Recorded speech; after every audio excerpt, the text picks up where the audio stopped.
In the previous video, we found out about the main reinforcement of the stem slab, that is 16 mm bars at 150 mm center to center.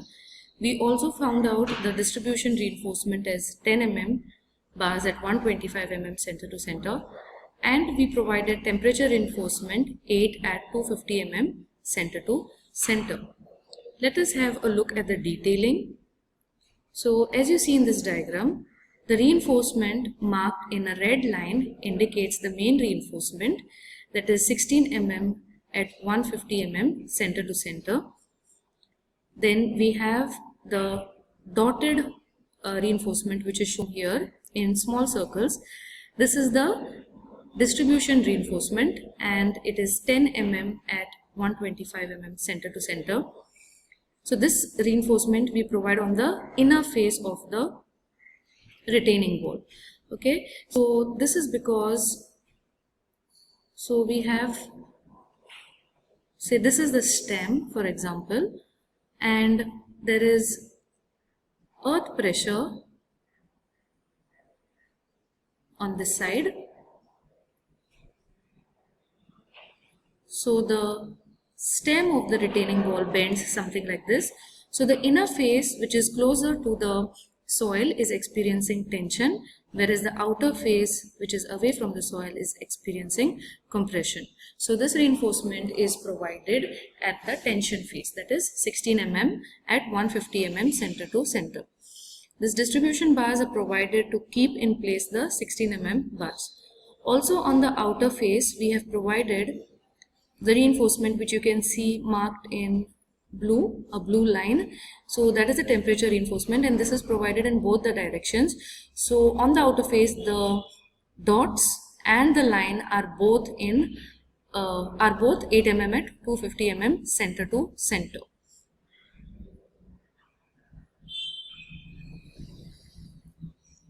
So this finishes our heel design.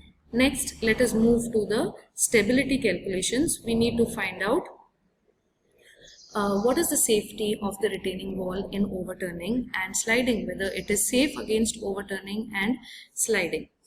So the heel projection, okay, so part, if you see in this diagram, part B to part A is the heel. Okay, so this part here we see is the toe, and here this is the heel. So the heel projection is 1.55 meters. So in the table we see here are the loads, the magnitude of load in kilonewton, the distance from the point D of the base slab, and the moment in kilonewton meter. Okay, so the moment we calculate as magnitude of load into the distance. So we know that W1 is marked here in the diagram, and it is the weight of the stem. Okay, W2 is the weight of the base slab, and W3 is the weight of the soil. So we can see W3 marked in a rectangle, blue rectangle. So that indicates that there is a soil mass there which is rectangular in shape, and that is the weight due to the soil. So let us begin with calculating W1. So W1 is of this shape.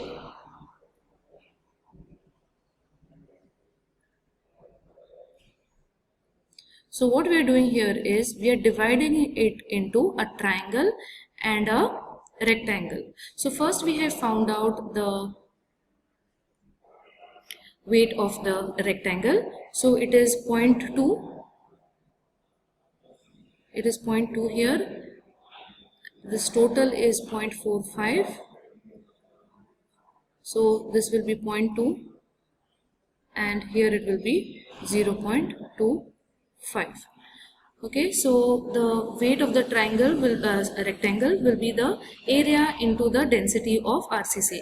So the area will be the height into the width, that is 0.2, and the height of this wall is 4.75 meters, and the density of RCC is 25.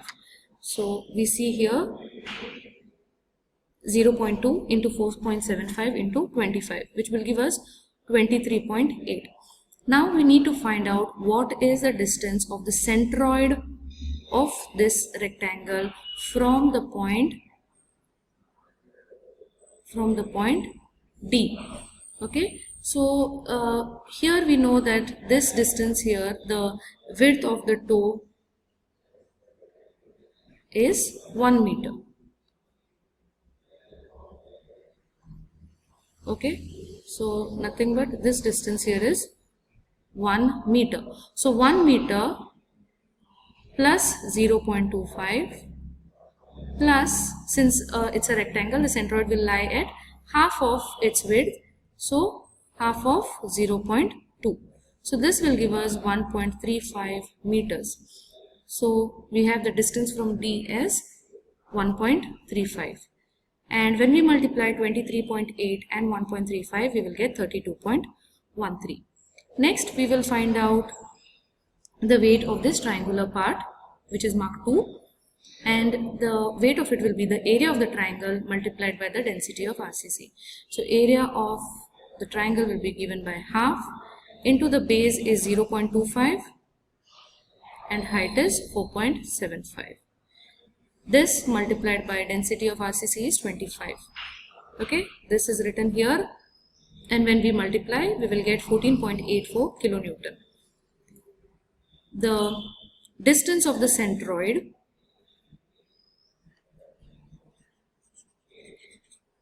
of the triangle from the point D. Okay, so the distance, I will mark this in green. The centroid will lie at 2/3 from the pointed edge of the triangle. So it will be 1 meter from D plus 2/3 of 0.25.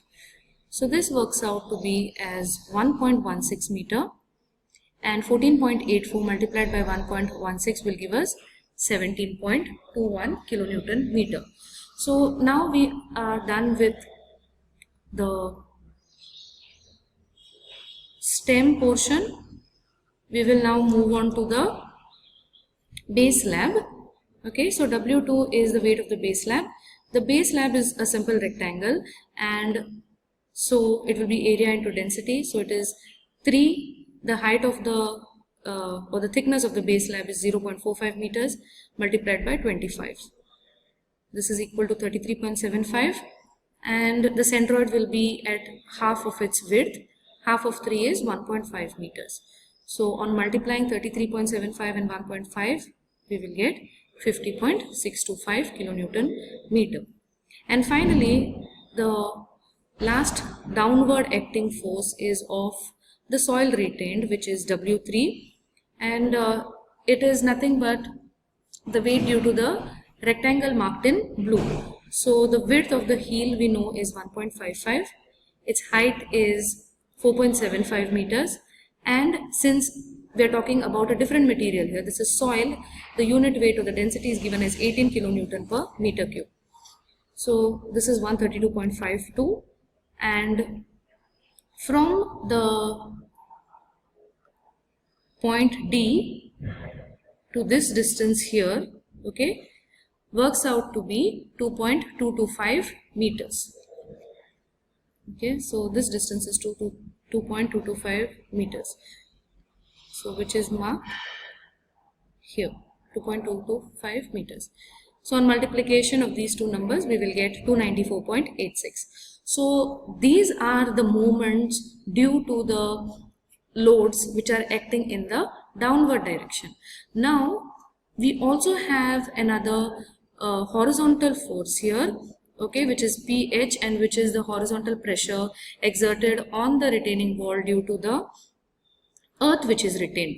Okay, so this moment which is there due to the earth pressure, horizontal earth pressure, tends to overturn the retaining wall. Okay, so it tries to overturn it about the point D. This is why we have calculated all the distances from D. So now we have to see whether this overturning force is actually going to make the retaining wall fail, or whether the downward forces, which are the resisting forces, are going to keep it in place. So the moment due to the earth pressure we have already calculated before as Ka gamma h cube by 6, okay, and this is 107.17. The reason I have put a negative sign here is because it is in the opposite direction compared to all the previous moments that we have calculated. So in the last step in the table we find out the total load summation W and we find out summation M. So all the other movements due to the downward forces are positive, whereas the moment due to the earth pressure is negative. So summation M we get is 287.655 kilonewton meter. Next we check for overturning. So as I was saying, the resisting moment is the moment due to all the downward loads. So it is due to these four moments. Okay, so it is 32.13, 17.21, 50.625 and 294.86. So the total resisting moment here is 394.825 kilonewton meter, whereas the overturning moment, let us call it MO, is 107.17. The factor of safety against overturning is MR, or the resisting moment upon the overturning moment. So when we divide this we get 3.64. For the retaining wall to be safe against overturning, this factor of safety has to be greater than 2. Okay, and in our case it has worked out to be 3.68. Therefore our retaining wall is safe against overturning. Next let us check for sliding. So the factor of safety against sliding is given by mu, which is the coefficient of friction between soil and the retaining wall, into summation W, which is the total of all the loads, upon the horizontal force. So what we are trying to find out here is whether this retaining wall is going to slide along this direction, whether it is going to slide because of the horizontal pressure that it is experiencing from the soil. Again, for this the factor of safety has to be equal to 1.5 or greater, and when we substitute all these terms we get 1.51, okay, slightly greater than 1.5. So we can say that it is, the retaining wall is safe against sliding.